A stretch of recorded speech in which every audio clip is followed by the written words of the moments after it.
Hello dear students, welcome to the class. Welcome to this session of ICT Virtual Classroom. Dear students, मेरा नाम है Rajesh Chamola, teachers physics ICT Virtual Classroom Dehradun से। और इस session में हम लोग डिस्कस करने वाले हैं कक्षा 9 के विज्ञान को यानी क्लास 9th के साइंस को। हम लोग समझ रहे हैं अपना चैप्टर नंबर 8 गति के बारे में, और गति से संबंधित विभिन्न पॉइंट्स के ऊपर हमने चर्चा करी है, जिसमें कि हमने समझा था कि गति किस प्रकार से निर्धारित करते हैं कि कोई वस्तु गति में है। ठीक है, इसके अलावा हमने ये भी देखा था कि चाल को हम किस तरीके से डिफाइन करते हैं। आज की क्लास में हम लोग एक नए पॉइंट के ऊपर चर्चा करेंगे, एक नए बिंदु के ऊपर चर्चा करेंगे, जो कि है दिशा के साथ चाल। और इसमें हम कुछ उदाहरण भी देखेंगे, कुछ क्वेश्चन भी करेंगे। तो मैं उम्मीद करता हूं आप सबके सब फिट, फाइन और हेल्दी होंगे और बिल्कुल रेडी होंगे क्लास के लिए। आप लोग अपनी पोजीशंस ले चुके होंगे और आपने अपने कॉपी और पेन भी आपके हाथ में होगा नोट डाउन करने के लिए। चलिए स्टूडेंट्स, ज्यादा समय न लेते हुए चलते हैं हम स्मार्ट बोर्ड की स्क्रीन पर और समझते हैं आज के टॉपिक से रिलेटेड कुछ इंपॉर्टेंट और इंटरेस्टिंग बातों को। तो डियर स्टूडेंट्स, अब तक की क्लास में हमने पढ़ा है कि गति का निर्धारण किस प्रकार से किया जाता है। इसके अलावा हमने ये भी देखा कि चाल क्या होती है ना। गति और चाल के मध्य में अंतर देखा। सरल रेखीय गति को हमने देखा था, एक समान गति असमान गति को हमने समझा था। और आज की क्लास में हम लोग जिस पॉइंट के ऊपर, पिछली क्लास में मैंने आपको एक न्यूमेरिकल भी करवाया था, एक क्वेश्चन भी करवाया था। अब हम लोग जो है दिशा के साथ चाल की बात कर रहे हैं, यानी स्पीड विद डायरेक्शन। ठीक है, तो जिसको हम लोग वेग बोलते हैं उसकी बात हम कर रहे हैं। ठीक है, चलिए वेग क्या क्या मतलब है बच्चों, वेग के बारे में हम आज डिस्कशन कर रहे हैं क्लास 9 में। वेग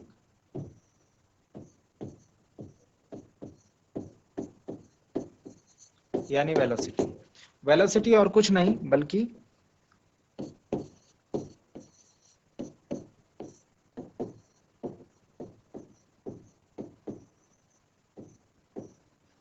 दिशा के साथ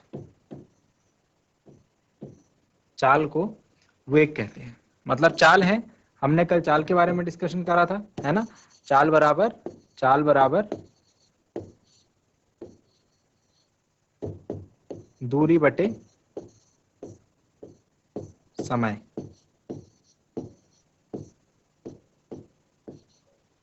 चाल बराबर दूरी बटे समय को हमने डिस्कस करा था, ये हमने पिछली क्लास में पढ़ा था।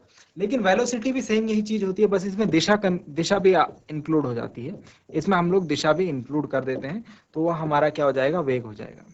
ठीक है, तो चाल के साथ दिशा को वेग कहते हैं। ठीक है, तो इसकी परिभाषा में आप सिंपली ये लिखेंगे कि किसी वस्तु की गति की दर या को हम उसकी चाल कहते हैं, है ना। जो उसकी गति की दर है, पिछली क्लास में डेफिनेशन लिखवाई थी चाल की। एवं जब चाल को दिशा के साथ निरूपित किया जाए तो उसे हम उस वस्तु का वेग कहते हैं। ठीक है, तो हम ये भी कह सकते हैं, इसके और परिभाषा भी लिख सकते हैं, एक दो परिभाषाएं और देख लीजिए। या वस्तु की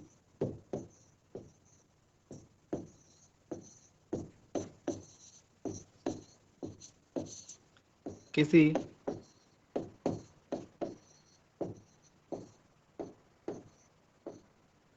निश्चित दिशा में चाल को वस्तु का वेग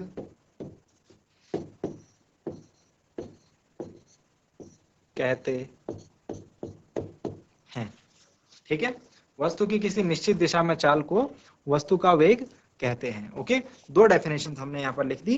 ठीक है, दोनों में से आप किसी भी डेफिनेशन को चूज कर सकते हैं। ठीक, अब यहाँ पर हमने पिछली क्लास में एक कॉन्सेप्ट देखा था बच्चों, हमने देखा था कॉन्सेप्ट ऑफ औसत चाल। औसत चाल के समान यहाँ पर हमारे पास कॉन्सेप्ट होगा औसत वेग का। इसके पीछे हमने क्या रीजन बताया, इसके पीछे हमने ये रीजन बताया कि कोई वस्तु अपनी गति में, अपनी यात्रा में जो उसकी चाल है वो एक समान नहीं रह सकती है। ठीक है, वो परिवर्तित होती रहती है। तो जो हमारे दैनिक जीवन के हिसाब से, हम प्रैक्टिकल हिसाब से हम बोले तो वो जो चाल है हम उसको औसत चाल के रूप में डिफाइन कर लेते हैं। ऐसे ही यहाँ पर वेग को हम औसत वेग बोलेंगे। तो औसत वेग को हम लोग किस प्रकार से डिफाइन करते हैं, किस प्रकार से कैलकुलेट करते हैं, जरा देखो ध्यान से। औसत वेग के लिए जो हमारे पास सूत्र है वो ये है कि जब वस्तु गति कर रही है उसका प्रारंभिक वेग, मतलब जब वस्तु ने शुरुआत करी उस टाइम उसका वेग कितना था, प्रारंभिक वेग, और उसका अंतिम वेग कितना है, अंतिम वेग कितना है, उनको जोड़ दो। मतलब जब वस्तु रुकने वाली है, रुक रही है, यानी लास्ट पॉइंट पर उसके वेग कितना है, उसकी वेलोसिटी कितनी है, स्टार्टिंग पर कितनी है, बटे 2, उन दोनों को जोड़ करके बटे 2, ये होता है औसत वेग का सूत्र। ठीक है, अब हम औसत वेग को हम लोग v से डिफाइन करते हैं, v एवरेज से, v एवरेज से। ठीक है, प्रारंभिक वेग को हम u से निरूपित करते हैं तो u, बीच में क्या है प्लस, और अंतिम वेग को हम v से निरूपित करते हैं तो v बटे 2। तो हमारे पास एक फाइनल फॉर्मूला बन के आता है v average is equal to u plus v upon 2, v average is equal to u plus v upon 2। इसका मात्रक के ऊपर अगर हम बात करें तो मात्रक इसका भी मीटर प्रति सेकंड होता है। ठीक है, ऐसा ही मात्रक इसका भी मीटर प्रति सेकंड होता है, और सूत्र इसका हो गया v average is equal to u plus v upon 2। तो वेग और कुछ नहीं है, वेग वस्तु की चाल के समान ही है। ठीक है, और इसमें आप ये देखेंगे कि बस इसमें अंतर जो है दिशा का है। ठीक है, तो इसमें हम वस्तु की दिशा के बारे में भी बात करेंगे, गति की जो दिशा है। ठीक है, इसमें गति की दिशा हमारे पास एडिशनल होती है, गति की दर तो होती है प्लस गति की दिशा भी होती है, डायरेक्शन ऑफ मोशन। ठीक, ये बात आप ध्यान रखेंगे वेग के बारे में। अभी क्वेश्चंस कराएंगे तो आपको चीजें और क्लियर होती जाएंगी। आई होप ये बात समझ में आ गई होगी। अब ये कुछ क्वेश्चंस है आपकी बुक के, एनसीईआरटी में आपकी जो बुक है बच्चों, उसके कुछ क्वेश्चन है और कुछ इंपॉर्टेंट क्वेश्चन है। आपको इन क्वेश्चंस के बारे में कुछ क्वेश्चंस को मैं सॉल्व कराने की कोशिश करूंगा। जैसे कि पहला क्वेश्चन है, चाल एवं वेग में अंतर बताइए, चाल एवं वेग में अंतर बताइए। तो पहला ही क्वेश्चन आ गया हमारे पास, चाल एवं वेग में अंतर, है ना।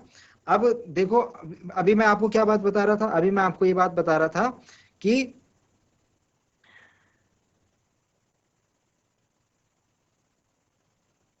चाल और वेग दोनों क्या है, अलग अलग नहीं है, एक ही समान है। लेकिन अगर इनमें अंतर की बात करें, अगर इसमें अंतर की बात करें हम, तो इनमें अंतर भी तो है ही, है ना। जहां हम चाल में हम सिर्फ किसकी बात करते हैं, परिमाण की बात करते हैं, या फिर हम ये बात नहीं करते हैं कि दिशा क्या होनी चाहिए, वस्तु की गति की दर को हम सिर्फ नापते हैं, वस्तु की गति की दर को नापते हैं किसमें, चाल में। लेकिन वेलोसिटी में गति की दर और गति की दिशा दोनों नापी जाती है। ठीक है, तो 2 पॉइंट ऐसे बना करके लिख लीजिए, जो बातें मैंने अभी तक समझाई उनको मैं बोल रहा हूँ, चाल और वेग, है ना। तो चाल में हम क्या करते हैं, वस्तु की गति की दर को नापते हैं, जबकि वेग में वस्तु की गति की दर और वस्तु की गति की दिशा दोनों को साथ में नापते हैं। ठीक है, उसमें दूसरे में सूत्र लिख लेना, S speed is equal to distance upon time. ठीक है, और यहाँ वेग का सूत्र लिख लो, V velocity is equal to displacement upon time.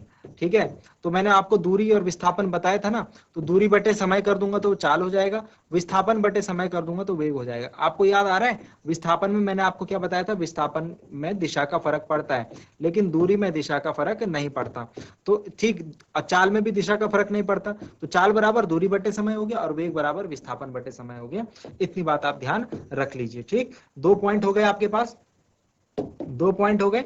ठीक है, उसके बाद नेक्स्ट पॉइंट आप लिखेंगे इसमें कि सेम पॉइंट जो हमने दूरी और विस्थापन वाले में लिखा था, वो ये लिखा था कि किसी वस्तु की चाल जो है, किसी वस्तु की दूरी जो है वो शून्य कभी नहीं हो सकती, वो धनात्मक हो सकती है, ऋणात्मक नहीं हो सकती, शून्य नहीं हो सकती, जबकि विस्थापन धनात्मक, ऋणात्मक, शून्य तीनों हो सकता है। इसी प्रकार किसी वस्तु की चाल जो है वो कभी भी शून्य नहीं हो सकती और वो नेगेटिव भी नहीं हो सकती, जबकि वेग 0 भी हो सकता है, माइनस में भी हो सकता है और पॉजिटिव भी हो सकता है। ठीक है, क्योंकि ये एक सदिश राशि है। आई बात समझ में। चलिए, किस अवस्था में किसी वस्तु के औसत वेग का परिमाण उसकी औसत चाल के बराबर होगा। एक अच्छा क्वेश्चन है, किस अवस्था में कह रहे हैं कि जब वस्तु का औसत चाल और वस्तु का औसत वेग समान होगा। अब देखो, औसत चाल का सूत्र क्या है हमारे पास, दूरी बटे समय। औसत चाल का सूत्र क्या है, दूरी बटे समय, और वेग का जो सूत्र है वो है विस्थापन बटे समय, विस्थापन बटे समय। जरा ध्यान दो, समय तो दोनों के अपॉन में, चेंज क्या है बस दूरी और विस्थापन का। तो जब दूरी और विस्थापन बराबर हो जाएंगे, जब दूरी और विस्थापन बराबर हो जाएगी तो औसत चाल और औसत वेग भी बराबर हो जाएंगे। आप कहेंगे जब कोई वस्तु समान दूरी, उतनी ही दूरी तय करे और उसका विस्थापन भी उतना ही हो, तो हम कहेंगे कि उसकी औसत चाल और औसत वेग का परिमाण बराबर होगा। ठीक है, गाड़ी का ऑडोमीटर क्या नापता है, तो ऑडोमीटर गाड़ी की स्पीड को नापने का काम करता है। लेकिन अगर आप बोलेंगे कि आपसे अगर एग्जाम में क्वेश्चन आएगा कि किसी गाड़ी का ऑडोमीटर क्या नापता है, तो वो दूरी नापता है। ठीक है, ऑडोमीटर क्या करता है, दूरी नापता है। और इसके साथ ही वो आपको जो आगे जो मीटर लगा होता है, ठीक है, जिसमें कि आपको इस प्रकार से बॉक्स बॉक्स बने होते हैं, ठीक है, ये आपका डिस्टेंस नापने का काम करता है। और आपका यहाँ पर एक स्पीड, एक सुई होती है और वहां पर स्पीड लिखी होती है, तो वो उस किसी एक विशेष क्षण की स्पीड, यानी किसी एक विशेष क्षण की चाल के बारे में बताता है। किसके बारे में बताता है, चाल के बारे में। उसको हम तात्क्षणिक चाल कहते हैं। उसको हम कौन सी चाल कहेंगे, तात्क्षणिक। किसी क्षण विशेष पर किसी वस्तु की चाल को तात्क्षणिक चाल कहते हैं। तो जो हमारा जो आगे गाड़ी को जो स्पीड इंडिकेट करता है, जो चाल को बताता है, वो किसी वस्तु की तात्क्षणिक चाल को बताता है। ठीक है, जब वस्तु एक समान गति में होती है तब इसका मार्ग कैसा दिखाई पड़ता है। जब वस्तु एक समान गति में होती है तो इसका मार्ग कैसा दिखाई पड़ता है, तो आपको उसका मार्ग दिखेगा स्ट्रेट लाइन, यानी सरल रेखीय पथ आपको इसका देखने को मिलेगा। कैसा दिखता है, सरल रेखीय पथ। नेक्स्ट है, एक प्रयोग के दौरान अंतरिक्ष यान से एक सिग्नल को पृथ्वी पर पहुंचने में 5 मिनट। ओके, न्यूमेरिकल है, इसको सॉल्व करते हैं। यहाँ पर 5 मिनट का समय लगता है। ठीक है, और पृथ्वी पर स्थित स्टेशन से उस अंतरिक्ष यान की दूरी क्या है। ठीक है, सिग्नल की चाल हमें दी हुई है, तो हमें समय दिया हुआ है। क्वेश्चन में हमको क्या दिया हुआ है, समय दिया हुआ है 5 मिनट का, 5 मिनट का। ये 5th क्वेश्चन में कर रहा हूँ, 5वां क्वेश्चन है। ठीक है, उसका सॉल्यूशन है। समय हमको 5 मिनट दिया हुआ है, मिनट को सेकंड में कन्वर्ट करेंगे तो 300 सेकंड आ जाएगा। 6 5 300 सेकंड। सेकंड में क्यों कन्वर्ट करा, क्योंकि चाल हमको यहाँ प्रति सेकंड में दे रखी है, ध्यान रखेंगे इस बात का। अगर यहाँ प्रति मिनट लिखा होता तो हम लोग इसको मिनट में ही रहने देते। चाल दे रखी है हमको, मतलब चाल दे रखा है हमको कितना, 3 गुणा 10 की घात 8 मीटर प्रति सेकंड। ठीक है, मीटर प्रति सेकंड। हमसे पूछा जा रहा है कि अंतरिक्ष यान की दूरी क्या है, हमसे दूरी पूछी जा रही है। तो चाल बराबर दूरी बटे समय, हमारे पास speed is equal to distance upon time होता है। हमसे दूरी पूछी जा रही है, मतलब डिस्टेंस पूछा जा रहा है, तो स्पीड इंटू टाइम हो जाएगा, है ना, स्पीड इंटू टाइम हो जाएगा। स्पीड इंटू टाइम कीजिए जरा, क्या आता है आंसर। तो स्पीड इंटू टाइम हम करेंगे, तो स्पीड चाल कितनी है, 3 गुणा 10 की घात 8, और समय के साथ इसकी गुणा कर देंगे, मतलब 300। तो आया 3 3 900 गुणा 10 की घात 8, और ये 2 जीरो जो है इस 10 की घात में जुड़ जाएंगे, तो 9 गुणा 10 की घात 10 हो जाएगा मीटर। इतनी दूरी है। हमसे क्या पूछा जा रहा है, इतना समय लगता है, 5 मिनट का समय लगता है ना।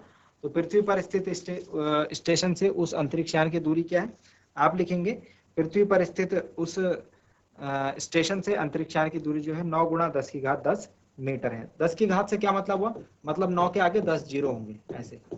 ठीक है, तो हम उतने ज्यादा जीरो लगाने के बजाय 10 की घात में उसको लिख देते हैं। आई होप आपको बात समझ में आई होगी। तो ये 5 क्वेश्चन आपकी बुक के इस पार्ट में थे, हमने वो कवर अप कर लिए हैं।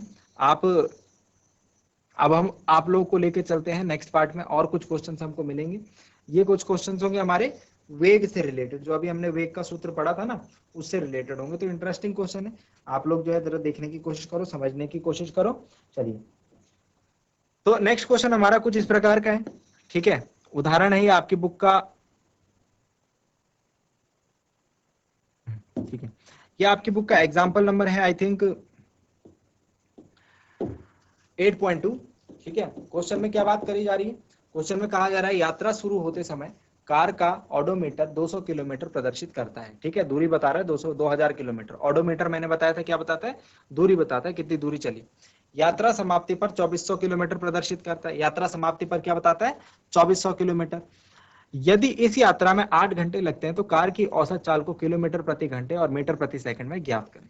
सिंपली हमारे पास जो क्वेश्चन दिया हुआ है उसमें जो जो डाटा है उसको मैं लिख रहा हूं। देखो, यात्रा शुरू हुई तो 2000 किलोमीटर पे शुरू हुई थी और खत्म हुई तो 2400 किलोमीटर पे खत्म हुई। बात समझ रहे हो, मतलब अगर मैं यहां से यहां का अंतर निकालूं तो यात्रा की दूरी कितनी, 400 किलोमीटर की यात्रा हमने कर दी। ठीक है, यात्रा हमने कितने किलोमीटर की करी, 400 किलोमीटर की। तो हमारी जो यात्रा है वो 400 किलोमीटर की है। मतलब जो दूरी है वो कैसे निकलेगी, 2400 में से 2000 घटा देंगे, मतलब 400 किलोमीटर। इतनी दूरी उन्होंने तय कर ली। यदि इस यात्रा में 8 घंटे लगते हैं, समय 8 घंटे। तो हमको औसत चाल को किलोमीटर प्रति घंटे में निकालना है और मीटर प्रति सेकंड में, दो मात्रकों में निकालना है। ठीक है, तो सबसे पहले किलोमीटर प्रति घंटे में निकालते हैं, क्योंकि हमको दूरी किलोमीटर में दे रखी है और समय घंटे में दे रखा है। तो इजीली हम किलोमीटर प्रति घंटे में निकाल सकते हैं। कैसे? चाल बराबर दूरी बटे समय, चाल बराबर दूरी बटे समय। तो हमको क्या निकालना है? औसत चाल। औसत चाल का हमारे पास सूत्र होता है, औसत चाल बराबर कुल दूरी बटे कुल समयावधि। तो चाल को हम लिखते हैं स्पीड से, ठीक है, और एस से, आप चाहे तो वी से भी लिख सकते हैं, बट आपको समझ में आनी चाहिए बात। 400 बटे 8, तो ये हो जाएगा 8 पंजे 40, 50 किलोमीटर प्रति घंटे की चाल आई। ठीक है, किलोमीटर प्रति घंटे में तो हमने निकाल दिया। ठीक है, दूसरा जो है, दूसरे पार्ट में हमको क्या करना है? हमको मीटर प्रति सेकंड में निकालना। तो मीटर प्रति सेकंड में निकालने के दो तरीके हैं। मीटर प्रति सेकंड में निकालने के दो तरीके हैं। कौन से तरीके? पहला तो आप इस 400 किलोमीटर को मीटर में कन्वर्ट कर लो। तो 400 किलोमीटर बराबर 400, 1 किलोमीटर में 1000 मीटर होते हैं, तो इसको 400 को 1000 से गुणा कर दो, इतने मीटर हो जाएंगे। तो आएगा 1 2 3 4 5 इतने मीटर। ठीक है, और समय घंटे में 8 घंटे में, अगर इसको सेकंड में कन्वर्ट करूंगा तो सेकंड में कन्वर्ट करने के लिए 3600 से गुणा करते हैं। तो आएगा 8 छके 48, 24 और 4 28, इतने सेकंड आ जाएगा। ठीक है, और फिर इनको दोबारा से भाग करके आपका आंसर आ जाएगा। एक तरीका ये है। दूसरा तरीका बताता हूं आपको। दूसरे तरीके में आप क्या करो, आपको 50 किलोमीटर प्रति घंटा मिला है ना, इसको मीटर प्रति सेकंड में बदलने के लिए, इसको मीटर प्रति सेकंड में बदलने के लिए आप 5/18 से गुणा कर दो इसकी सीधे सीधे। 5/18 से इसकी सीधे सीधे गुणा कर दो। ठीक है, तो आपका आंसर आ जाएगा। देखो, अगर हम इसको डिवाइड कर, अगर हम इसको कैंसिल आउट करते हैं तो ये आएगा 2 9 18 और 2 25 सा 25 पंजे 125/9। 125/9 करेंगे आप तो ये आएगा अराउंड आपका 9 एकम 9, 9 तिया 27 पॉइंट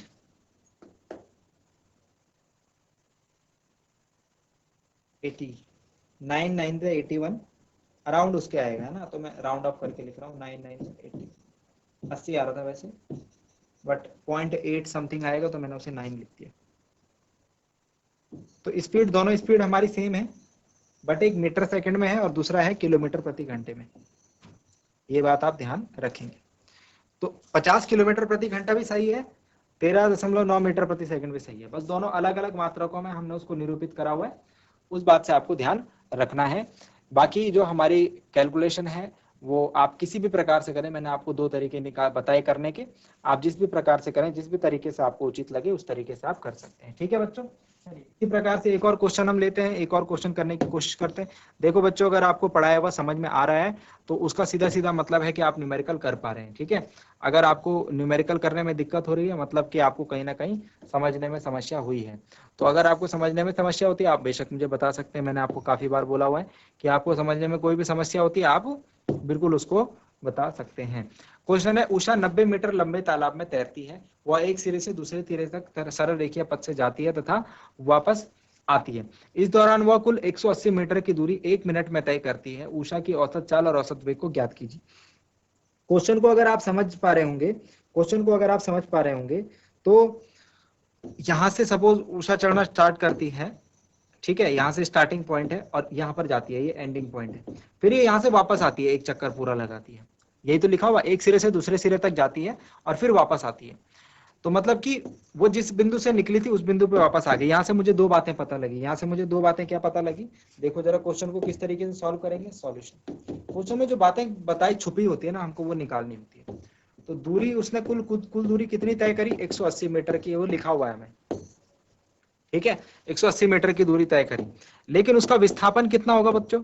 अगर आपने विस्थापन और दूरी समझा होगा तो विस्थापन आप देख रहे हैं 0, क्योंकि जहां पर वो गई थी वहीं पर वापस आ गई। तो एक ही समान बिंदु, अगर प्रारंभिक बिंदु भी वही है, अंतिम बिंदु भी वही है, तो विस्थापन 0 हो जाएगा। ठीक हो गया? समय कितना है? समय लगा 1 मिनट, 1 मिनट मतलब 60 सेकंड। तो यहाँ भी समय जो है 60 सेकंड है, विस्थापन 0 होने में भी समय कितना लगा 60 सेकंड, समय तो उतना ही लगेगा। ठीक, ये बात समझ में आ गई? आई होप ये बात आपको समझ में आ गई होगी। ओके, तो अब हमको ये निकालना है, औसत चाल निकालना है और औसत वेग निकालना है। तो सबसे पहले हम औसत चाल निकालते हैं, पार्ट ए। औसत चाल, उषा की औसत चाल। औसत चाल बराबर क्या होता है, कुल दूरी बटे कुल लिया गया समय। तो कुल दूरी कितनी है 180 मीटर की, और समय कितना लगा है 60 सेकंड। 6 3 18, मतलब कि 3 मीटर प्रति सेकंड की उषा की औसत चाल है। सेकंड पार्ट अगर करें औसत वेग, औसत वेग बराबर क्या होता है, विस्थापन बटे समय।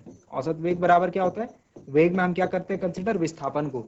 तो विस्थापन कितना है 0, समय कितना है 60, 0 बटे 60 करेंगे तो 0 आएगा आंसर। तो ये दोनों ही हमारे आंसर हैं। एक तरफ आप आंसर देख रहे हैं, चाल जो आ रही है 3 मीटर प्रति सेकंड और वेग जो आ रहा है 0। तो मैंने अभी आपको क्या बताया था, जब चाल और वेग में अंतर हम कर रहे थे तो मैंने वहां पर आपको एक बात बताई थी बच्चों, अगर आपको याद होगी, मैंने वहां पर आपको बताया था कि चाल जो है वो कभी भी शून्य नहीं हो सकती। वस्तु की जो चाल है वो कभी भी शून्य नहीं हो सकती है। वस्तु का वेग शून्य भी हो सकता है, ऋण में भी, नेगेटिव वैल्यू भी उसकी आ सकती है, पॉजिटिव वैल्यू भी आ सकती है। तो ये एग्जांपल से आपको बात समझ में आ रही होगी जो हमने अभी अभी करी थी। ठीक है, आई होप कि आपको ये बातें जो है समझ में आ रही होंगी, आपको न्यूमेरिकल्स करने आ रहे होंगे, आपको न्यूमेरिकल्स इंटरेस्टिंग लग रहे होंगे। तो ये था हमारे कुछ क्वेश्चन बच्चों। अभी हम चैप्टर के लास्ट में जो क्वेश्चन होंगे उनको भी करेंगे। फिलहाल हम लोग जो है आगे बढ़ेंगे और नेक्स्ट पार्ट में हम लोग डिस्कस करेंगे वेग में भी परिवर्तन की तरफ। देखो बच्चों, जो बातें आप यहाँ पर पढ़ रहे हो ये बहुत ही ज्यादा इंपॉर्टेंट और बहुत ही ज्यादा महत्वपूर्ण आपके लिए रहने वाली हैं, आपके भविष्य के लिए। इस चैप्टर में आप जो जो बातें पढ़ेंगे आगे की क्लासेस में आपको फिजिक्स पढ़ने में वो हमेशा हेल्प करेंगी। तो जो आपका चैप्टर ये गति है, गति में आप जो बेसिक बातें समझ रहे हो, सबसे पहले आपने गति को सीखा, उसके बाद आपने देखा दूरी और विस्थापन दो अलग अलग जो टर्म्स हैं, इनके बीच में क्या अंतर है। ठीक है, सुनने में तो सेम लगेंगे, दिखने में सेम लगेंगे, लेकिन वास्तव में इनके बीच में टेक्निकल क्या अंतर है। उसके बाद आपने चाल और वेग को पढ़ा, तो चाल और वेग भी दोनों एक ही बातें हैं। ठीक है, चाल और वेग भी दोनों एक ही बातें हैं, लेकिन इनके बीच में वास्तव में अंतर क्या है ये आपको टेक्निकल बातें आपको पता होनी चाहिए। अब हम लोग वेग में परिवर्तन, अब हम लोग एक नई राशि के बारे में पढ़ेंगे, त्वरण के बारे में। त्वरण को हम बोलते हैं वेग में परिवर्तन की दर। तो देख रहे हो आप, दूरी से बना चाल, विस्थापन से बना वेग, अब वेग से बनेगा त्वरण। ठीक है, और यहाँ पर एक जो इंटरेस्टिंग फैक्टर है जो नई नई राशियां बना रहा है वो है समय।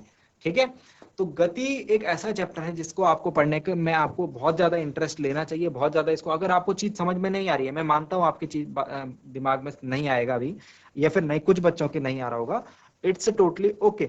आपको क्या करना है, उसको सीखने की कोशिश करनी है, एक बार, दो बार, तीन बार, लेकिन जब आपके ये बात समझ में आने लगेगी तो आपको ये बहुत ही आसान लगने लगेंगे, इसके क्वेश्चंस आपको ये बातें बहुत आसान लगने लगेंगी और आपको पढ़ने में मजा भी आएगा।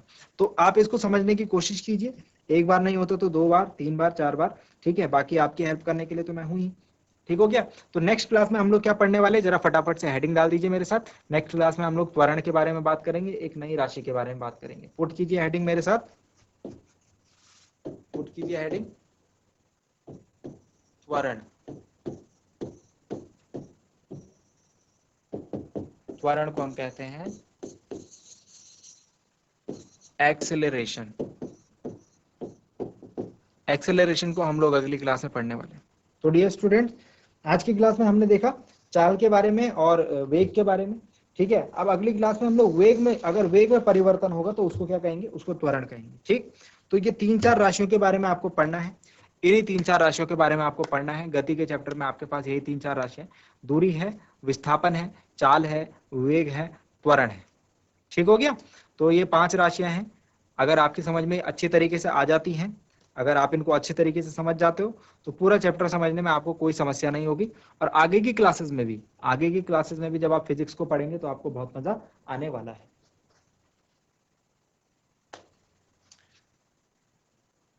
चलिए डियर स्टूडेंट्स, आई होप कि आपको ये बातें जो है समझ में आई होंगी, इंटरेस्टिंग लगी होंगी। So dear students, I hope कि आप जो बातें बताई गई वो आपको समझ में आई होंगी, इंटरेस्टिंग लगी होंगी। जो इंपॉर्टेंट बातें हमने अब तक कर ली, मैं फिर से एक बार बता देता हूं, घर से आप उन्हें एक बार रिवाइज जरूर कर लें। दूरी एवं विस्थापन के बीच अंतर, चाल एवं वेग के बीच अंतर, और अब तक जितने न्यूमेरिकल करें वो सब आपको आने चाहिए। ठीक है, तो ये तीन चीजें आप जरूर फोकस रखें। इस चैप्टर के जो भी न्यूमेरिकल है आपके समझ में अच्छे तरीके से आने चाहिए और आपको करने आने चाहिए। जब ऐसा होगा तो आप समझ लेना कि आपको चैप्टर अच्छे तरीके से समझ में आ चुका है। डियर स्टूडेंट्स, आज की क्लास को यहीं पर करते हैं खत्म। अगली क्लास में हम लोग एक नए और इंटरेस्टिंग कॉन्सेप्ट को समझेंगे, जो कि है त्वरण का कॉन्सेप्ट यानी एक्सेलरेशन का कॉन्सेप्ट। एक्सेलरेशन मतलब क्या होता है कि जब हम लोग किसी वेग वेग की हमने आज बात करी, वेलोसिटी की बात करी। जब वेलोसिटी में परिवर्तन करेंगे यानी कोई वस्तु की वेग होगा, उसको एक बिंदु से दूसरे बिंदु तक लेकर के जाएंगे, तो प्रारंभिक में वेग कुछ और होगा, अंतिम में वेग कुछ और होगा। ठीक है, तो जो वेग में परिवर्तन की दर को हम कैलकुलेट करेंगे, यानी वेग परिवर्तन हो रहा है समय के साथ, उसको अगर हम कैलकुलेट करेंगे, वेग परिवर्तन बटे समय करेंगे, तो हमको एक नई राशि मिलेगी, वो है त्वरण। तो त्वरण के बारे में हम लोग अगली क्लास में समझेंगे। एक्सेलरेशन बहुत ही इंपॉर्टेंट फैक्टर होता है। आप देखेंगे कि जो त्वरण है वही बल को भी बनाता है। बल का अगर सूत्र आपको याद होगा या फिर हम लोग अब पढ़ेंगे, तो उसमें आप देखना बल बराबर द्रव्यमान गुणा त्वरण। तो द्रव्यमान एक ऐसी राशि है, द्रव्यमान एक अदिश राशि है जो कि हर वस्तु का गुण है, लेकिन त्वरण जो है एक ऐसी भौतिक राशि है जो कि व्युत्पन्न भौतिक राशि है, जो अदर राशियों पर निर्भर कर रही है। किस किस पर? वेग पर निर्भर करती है, ठीक है, विस्थापन पर निर्भर करती है। इसीलिए त्वरण जो है वो बल को जन्म देता है। अगली क्लास में हम इसके बारे में और डिटेल में सीखेंगे। आज के लिए इतना ही। उम्मीद करता हूँ आज जो बातें आपको बताएगी वो समझ में आई होंगी, इंटरेस्टिंग लगी होंगी। मिलते हैं अगली क्लास में एक नए और इंटरेस्टिंग टॉपिक के साथ। क्लास से जुड़ने के लिए आप सभी का बहुत बहुत धन्यवाद। Thank you very much and have a nice day.